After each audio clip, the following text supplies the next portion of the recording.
Wild Virginians, and thank you for tuning in to this episode of the Wild Virginia Coffee Talk podcast. I'm your host, Katie Keller, and today I have the pleasure of speaking with Courtney Hayes on the line. She is one of the faces behind ensuring wildlife corridors are intact in Virginia. So Courtney is our Habitat Connectivity Program Director and has worked as a zoologist and data scientist for the Office of Kentucky Nature Preserves and the Natural Resources Conservation Service. She is so passionate about protecting wild animals and plants and just all the ecosystems that really serve Wild Virginia's mission through scientific research. She has really spearheaded the Virginia Safe Wildlife Corridors Collaborative.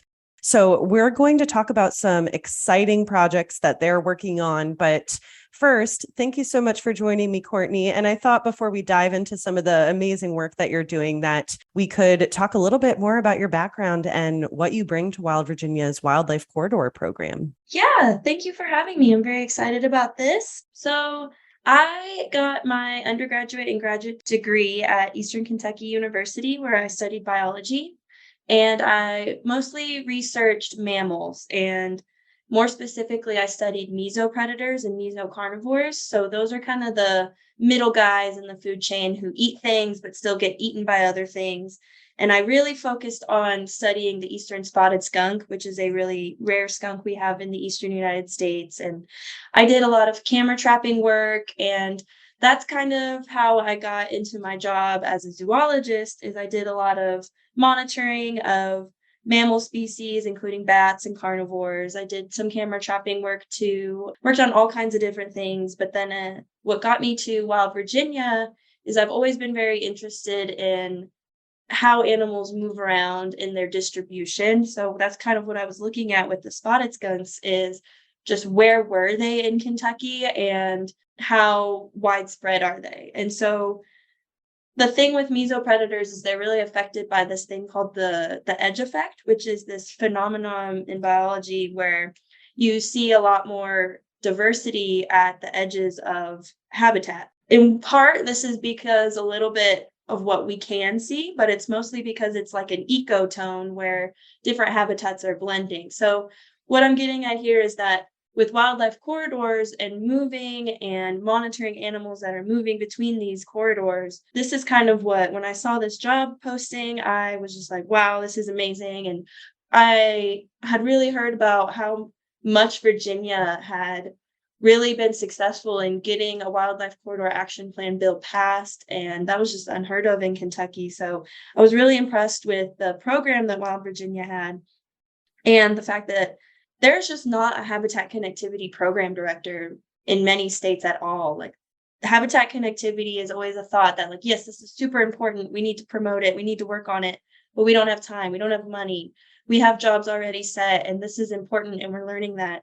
But who has time to do all this? So I'm really excited to get to be one of the first few people that really focuses on this. So I'm very excited about that and working with Wild Virginia and their unique position and being able to focus on this full time. That's amazing. And studying the mesocarnivores, I know that when folks are thinking about like wildlife corridors and crossing projects, it's always those big guys that get so much attention. But I know that, with the middle guys, they're so important too. So with coming from Kentucky, are the animals, are they different, or what sort of new things are you experiencing in coming to Virginia? I haven't really been asked that a lot. The animals are largely the same. I mean, I just moved from the other side of the Appalachian Mountains to this side of it. So the animals are largely the same. There's a few different kinds of like snakes and different lizards and a few different birds that we didn't have over there. But in general, at least when it comes to the mammals, most of them are the same. And Virginia is unique because I also have to take into account the coastal areas. So there's a lot of animals over there that I've not had a lot of experience in working with on an inland state like Kentucky. So that, particularly being able to think like I can have an influence on protecting those guys too, that is really special to me and unique in that sense. But like in terms of the mesopredators and deer and those kinds of things, those are all largely the same. And then another similarity is Kentucky has elk, Virginia also has elk. I had never worked at all with any kind of work with the elk in Kentucky, but Virginia's elk population, I'll talk about it a little more later, but we've got a project going on with VDOT and DWR trying to help them with their elk project. So that's another animal that I haven't really gotten to work with that I'm very excited to get to really work to protect in Virginia. That's amazing. And so you bring a lot of really great experience in coming from Kentucky, just hopping over the mountains. But so you teased to a wildlife corridor action plan to be released. So what is sort of your ideal vision for wildlife corridors in Virginia, and how do you foresee that coming through in this action plan? Yeah, that's a great question. And actually, today is a very special day to kind of talk about the Wildlife Corridor Action Plan because an actual draft was just turned into the agency directors for that Wildlife Corridor Action Plan. So we're getting closer to actually having a real plan given to us. And I think by late September, they'll have like a final plan due to the administration. And maybe soon after that, we'll finally get to see it. What I really hope comes out of this is that we have some projects and areas where we can do projects that we can leverage all of this great federal money that is becoming available through the bipartisan infrastructure law that was just passed in, I think, last November. And I'm really hoping that we can identify these wildlife corridors, show how it's impacting diversity and just the health of the animals, and then also keep people safer too. So that's really my vision for working on wildlife corridors, is identifying them, using our knowledge of how we can adjust our development ideas and just make the roads safer for wildlife passage and for human passage, because nobody wants to hit a deer, nobody wants to hit a bear, really nobody wants to hit an elk for sure. So if we can use this plan to identify hotspots where these accidents are happening and where animals are being killed a lot and just lessen that impact, that is really important to me and what I would really hope comes out of this. Excellent. And, I love this part of Wild Virginia because, like you said, it really does have bipartisan support, which is really important. So you talked a little bit about how habitat connectivity directors, they're just kind of unheard of in states, which is kind of, it flabbergasts me because it's 2022 and you'd think that, like you said, nobody wants to hit these large animals. So, but we do have states that are doing particularly well. So how can we model from those other states? I know that California, they just recently had a bill that addresses wildlife vehicle collisions, and I know that they have some exciting projects going on. So how can we model from states like that? Yeah, that's a great question. And I get a lot of inspiration from looking at what other states are able to accomplish. And also when when legislators from our own state see that other states are successful in supporting these things, it really makes them like, ooh, we should do that too. Other states are doing it. So I know of 11 states that have actually enacted habitat connectivity legislation. And that's like Oregon, California, Utah, New Mexico, Colorado, Florida, Vermont, New Hampshire, Massachusetts, and then Virginia. So that's not really that many. 11 out of 50 that actually have legislation enacted to protect wildlife corridors. And then there's 5 more where it's been introduced, including Washington, Wyoming, Indiana, Mississippi, and Pennsylvania. And so I know that when our previous executive director was thinking about how to make a habitat connectivity position, she really looked to Washington State's program. And although they don't have their legislation enact, their wildlife program has a habitat connectivity biologist. And I know she was reaching out and talking to them about how to even make a position around this, just because it's so unheard of.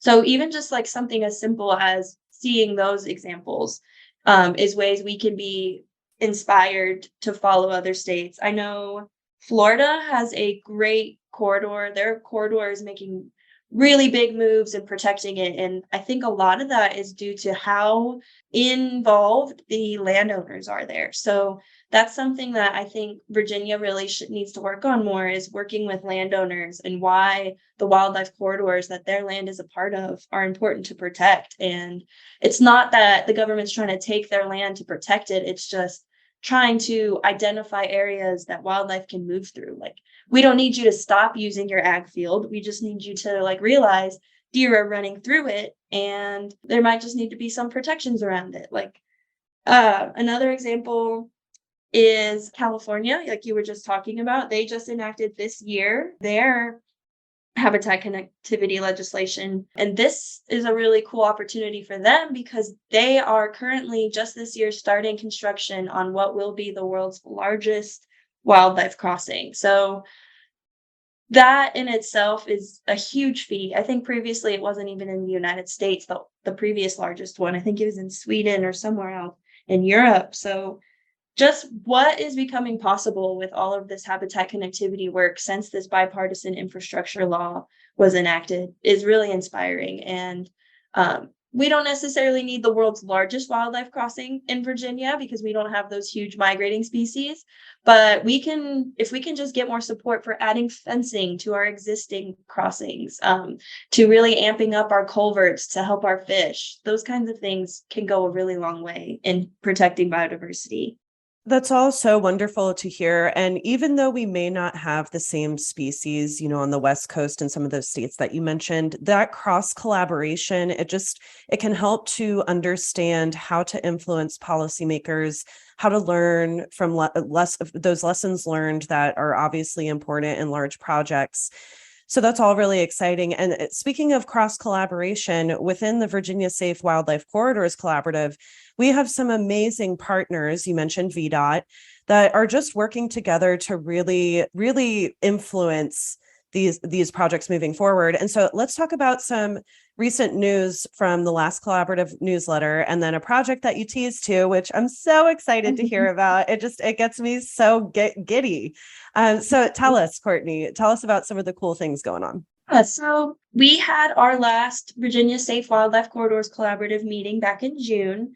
And that meeting was really focused on just really getting everybody back together and getting updates on all the projects going on in the collaborative, which is an amazing amount of things. So we heard things from VDOT's new policy and guidelines for wildlife crash countermeasures, which is really, really impactful. And I want to thank Bridget Donaldson at VDOT for that, for really championing wildlife corridors and really fighting to get that protection, because now it's actually required. If a road has a speed limit over a certain speed limit and there are documented crashes over a certain amount, you have to consider wildlife crossings in the actual construction of that, like, on that road. So that is really big on the ground, really big accomplishment for wildlife corridors and habitat connectivity. We also heard about projects going on in Albemarle County, from tracking the bobcats that are there in the mountains to really just amping up the bridges and culverts that already exist there. We're trying to identify how much it would cost to make them better, because deer are already using those crossings, but they're still getting hit because some of them are too filled with debris, so they're too scared to go under there. They need better lighting.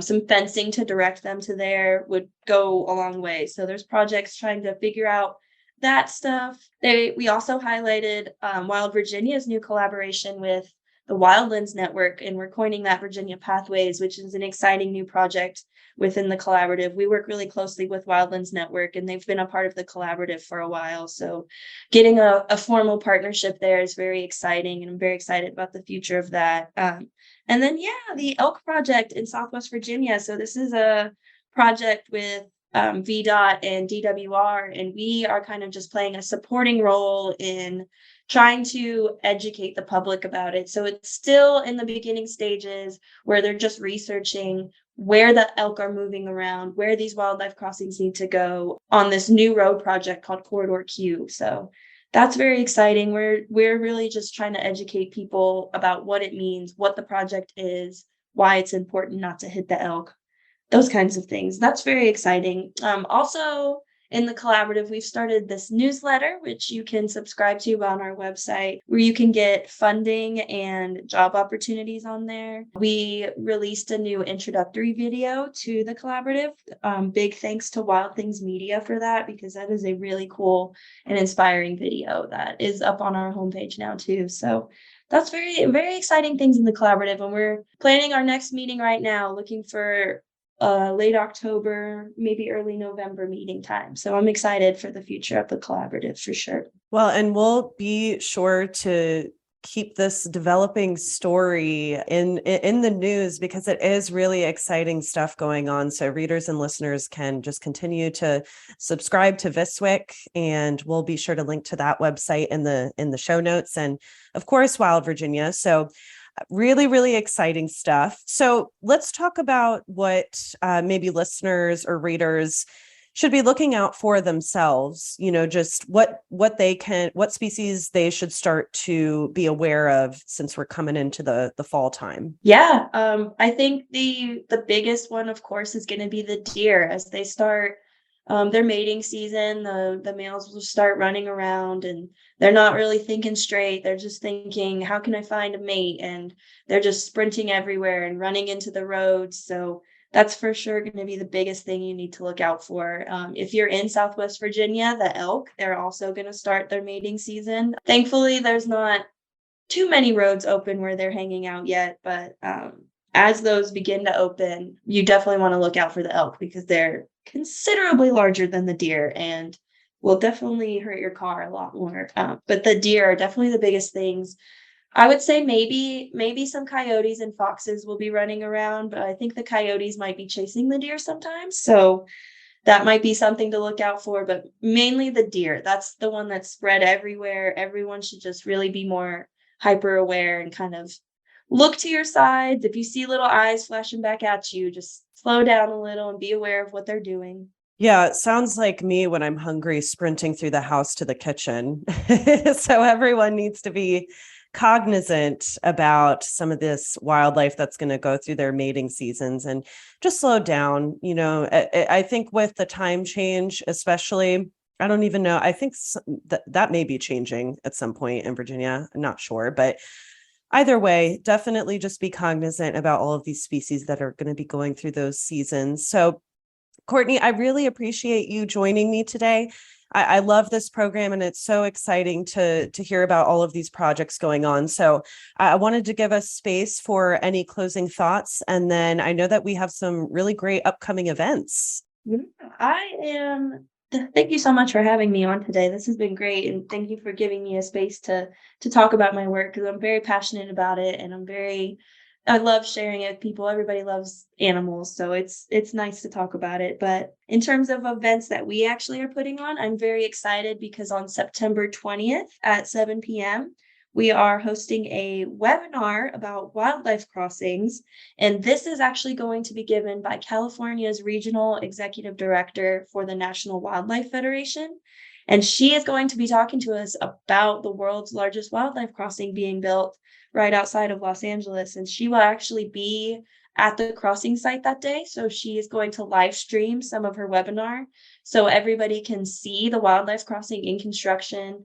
She's going to talk about the inspiration behind it, and why wildlife crossings are just really important and why you should support them. I'm so excited about this. Beth is so inspiring to talk to. When we talk, we're both just like, we both care about it so much. So we're just like jabbering back and forth at each other about our ideas. It's very fun. Senator Marsden will be introducing that, and he's really been a champion for Wildlife Corridor. So I'm excited about that. We'll also hear a little bit more about the Elk Project from Bridget Donaldson, possibly. So I'm excited for people to hear a little bit more about that too. And then we have another in-person event, which we haven't had that many of since the pandemic. And that will be a monarch tagging event. And it will be, I haven't picked an exact field yet, but it will be in the Charlottesville area. I will be coming up, and I will have monarch tags. I will have nets. I will have a little cage so that I can explain to people how we catch monarchs, where they go, why they migrate, why we tag them. I'm very, very excited about that. It makes you feel like a kid again, running around with a butterfly net chasing butterflies. So I'm excited to get to share that with people.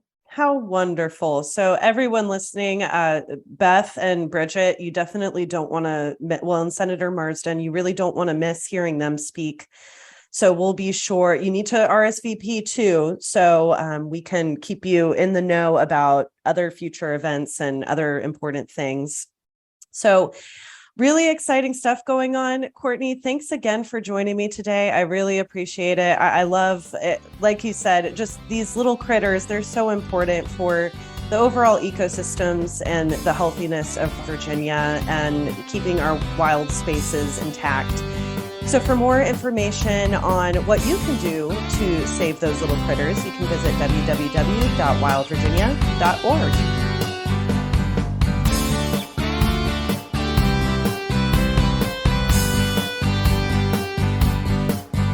Stay wild, Wild Virginians.